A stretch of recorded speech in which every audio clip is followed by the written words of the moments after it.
कि ये सारे जाली मुकदमात हैं, ये सियासी मुकदमात हैं, इसमें इमरान खान को गिरफ़्तार नहीं होना चाहिए, ना वो इतनी आसानी से गिरफ़्तार हो सकते हैं। इनको भी पता है ये जो गिरफ़्तार करने की ख्वाहिश रखने वाले हैं, इनकी भी कांपें टांग जाएंगी जिस दिन इमरान खान को इन्होंने गिरफ़्तार किया। क्या इमरान खान साहब पंजाब और केपी के इंतखाबात में हिस्सा ले सकेंगे, या इससे पहले किसी मुकदमे में नाअहल या फिर गिरफ्तार होते आपको दिखाई दे रहे हैं?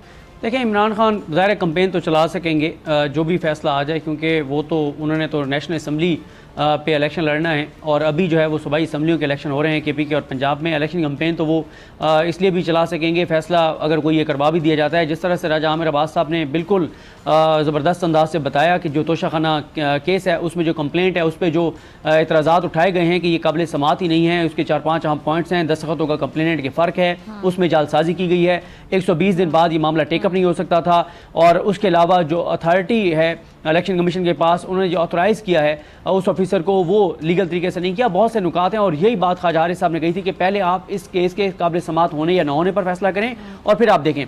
जब मैं इमरान खान साहब के इन 90-94 मुकदमात की फहरिस्त देखता हूँ, लिस्ट देखता हूँ, तो 2 केसेस ऐसे थे जिनके बारे में हुक्मरान जमात मुस्लिम लीग नून जो है वो कॉन्फिडेंट है कि उनमें से किसी एक केस में इमरान खान को नायल करवा देंगे। वो एक ये तोशाखाना है या टेरियान वाला जो केस है। तोशाखाना के ऊपर आज आमिर अब्बास साहब ने बड़े अच्छे तरीके से बता दिया है, मैंने भी कुछ आपको पॉइंट्स बता दिए कि बड़ा कमज़ोर केस है। इससे तो मैं क्लियर हो गया हूँ कि इस केस में तो इमरान खान डिस्क्वालीफाई नहीं होने जा रहे। अगर उनको ज़बरदस्ती करवा भी दिया जाता है तो बड़ा मुश्किल होगा उस फैसले को जो है वो इस्लामाबाद हाई कोर्ट से और फिर सुप्रीम कोर्ट से सस्टेन करवाना, मुझे बड़ा मुश्किल लगता है। जो टेरियान वाला केस है उसमें भी लास्ट हेयरिंग पे बिल्कुल बाजी जिसे कहते हैं पलट गई है, सूरत हाल मुख्तलिफ हो गई है, क्योंकि जिस डॉक्यूमेंट की बेस पे इमरान खान साहब की डिस्क्वालिफिकेशन ये चाहते थे, वो डॉक्यूमेंट जो है, जो फैसला है किसी कोर्ट का, वो एक्स पार्टी है जिसमें इमरान खान फरीक नहीं थे, जिसमें इमरान खान शामिल नहीं थे, और कह दिया गया है जो दरख्वास्त गुजार हैं, जो आज तक उनकी ज़ियारत किसी ने नहीं की, अलबत्ता पाकिस्तान के करोड़ों रुपए फीस लेने वाले वकला उनकी तरफ से पेश होते हैं, लेकिन उस नामालूम या गैर मारूफ दरख्वास्त गुजार की ज़ियारत आज तक किसी ने नहीं की, क्योंकि वो अदालत में नहीं आते। तो उनको साबित करना है कि इमरान खान की वो बेटी हैं जिनके बारे में इल्ज़ाम है, तो गार्डियन तो उन्होंने क्या कोई भी हो सकता है। आप बताएं क्या कोई टेस्ट हुआ, कहीं पे साबित हुआ, और वो जो फैसला है वो एक्स पार्टी है, तो उसमें से भी उस बारे में भी हवा निकल गई है। तो अब मेरे सामने इमरान खान का कोई एक भी केस ऐसा नहीं है जिसमें मैं ये समझूं कि इमरान खान जो है वो डिस्क्वालीफाई हो सकते हैं। सदीक, आपकी तरफ आना चाहूंगी, अगर इमरान खान साहब को गिरफ्तार कर लिया जाता है, फिर तहरीक इंसाफ मजीद मजबूत होती आपको नजर आती है या फिर बिखर जाएगी? देखें, इस वक्त तक इमरान खान साहब के ऊपर जितने भी केसेस हैं उनमें से कोई केस भी ऐसा नहीं है जिसमें मैं इमरान खान साहब की गिरफ्तारी 2 से 4 रोज से ज़्यादा देखूं मैक्सिमम। जी, आपको आवाज़ आ रही है मेरी? 2 से 4 रोज़ इमरान खान को गिरफ्तार रखा जा सकता है। उसकी रीज़न ये है कि इसमें से कोई नैब का केस नहीं है, कोई ऐसा नहीं है जिसमें कोई कन्विक्शन इमरान खान को ऐसी हो जाएगी कि लंबे अरसे के लिए वो जेल चले जाएंगे, क्योंकि मामला यह है कि ये सियासी केसेस हैं, ये इनमें कोई हकीकत नहीं है, और इनसे इमरान खान गुजर कर और उनकी पॉपुलैरिटी में इजाफा होगा, और अगर इनमें से किसी केस में गिरफ्तार होंगे तो पॉपुलैरिटी बढ़ जाएगी। तो जब इमरान खान ने जाने ही 2-3 दिन के लिए जेल है, तो फिर आप ये नहीं कह सकते कि तहरीक इंसाफ कमज़ोर होगी। तहरीक इंसाफ को इससे फ़ायदा होगा, और अभी भी आप देखें कि जो तहरीक इंसाफ के वर्कर्स जिस तरह से रेजिस्ट कर रहे हैं, सिर्फ 2-3 दिन के लिए इसकी भी जरा वजाहत कर दें। देखें ना कि इनको बर्गर बच्चे कहा जाता था, मम्मी डैडी कहा जाता था, अब वो बर्गर बच्चे मम्मी डैडी,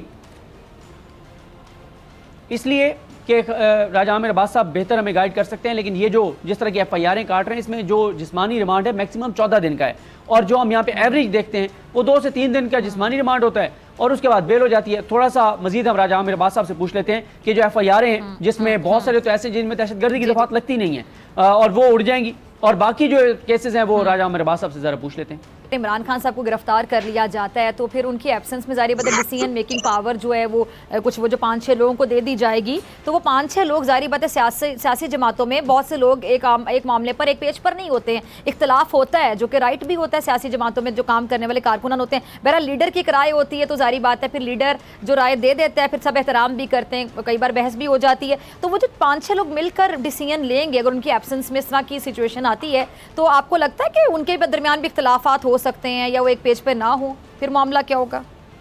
बिल्कुल इख्तलाफात हो सकते हैं, लेकिन ज़ाहिर है जो वहाँ पे अक्सरियत का फैसला होगा वो मान लिया जाएगा। और दोबारा ये कहूँगा कि वो कोई ऐसा नहीं होगा कि बिल्कुल इमरान खान साहब के साथ कम्युनिकेशन नहीं होगी। देखें, उनको अगर गिरफ़्तार किया जाता है तो उनके साथ मुलाकात भी बहुत से लोगों की होगी जब उनको कोर्ट में पेश किया जाएगा, क्योंकि एक बात तो ये तय है, जिस तरह राजा आमिर अब्बास साहब कह रहे थे कि ये सारे जाली मुकदमात हैं, ये सियासी मुकदमात हैं, इसमें इमरान खान को गिरफ़्तार नहीं होना चाहिए, ना वो इतनी आसानी से गिरफ़्तार हो सकते हैं। इनको भी पता है ये जो गिरफ़्तार करने की ख्वाहिश रखने वाले हैं इनकी भी कांपें टांग जाएंगी। जिस दिन इमरान खान को इन्होंने गिरफ़्तार किया और जिस दिन इमरान खान ने कह दिया कि आओ मुझे गिरफ़्तार करो, मैं बैठा तो उस दिन ये भाग जाएंगे, गिरफ़्तार करेंगे भी नहीं। तो मेरा ख्याल है कि नौबत शायद वहाँ तक ना जाए, और अगर जाती है तो फिर ज़ाहिर है कम्युनिकेशन भी एक रह सकती है। और अगर इख्लाफ होता है तो मेरा ख्याल है कि वो कोई इतना बड़ा इख्लाफ नहीं होगा, वक्ती तौर पर कुछ चीज़ों पर इख्लाफ हो सकता है। वो पार्टी के अंदर ज़ाहिर है फिर एक CEC है उनकी और कोर कमेटी है, तो वहाँ पे भी मामला जा सकता है। तो मेरा नहीं ख्याल कोई इतना बड़ा कोई बहरान तहरीक इंसाफ के लिए खड़ा हो जाएगा। अगर आपको ये वीडियो पसंद आई तो सब्सक्राइब करें और बेल आइकन पर क्लिक करें। सुप्रीम कोर्ट के मंसूर अली शाह साहब जस्टिस एक ऑर्डर पास किया उनकी बेंच ने, और उस ऑर्डर के अंदर उन्होंने बड़ा क्लियर बता दिया कि जी बरियत की जो दरखास्तें हैं वो कब कब लगेंगी। उसमें से एक वजह उन्होंने बताई कि जी जब कोई क्राइम ही ना हुआ हो तो बरी कर दें ताकि अदालतों पे बोझ ना रहे, वो केसेस चलते ना रहे। सुप्रीम कोर्ट ये मिसालें कब बनाएगा ऐसे लोगों के खिलाफ जो इस तरह की FIR काट रहे हैं, वैसे ऑफिसर्स, और ऐसे लोग जो इस तरह के केसेस को जजेस चला रहे हैं।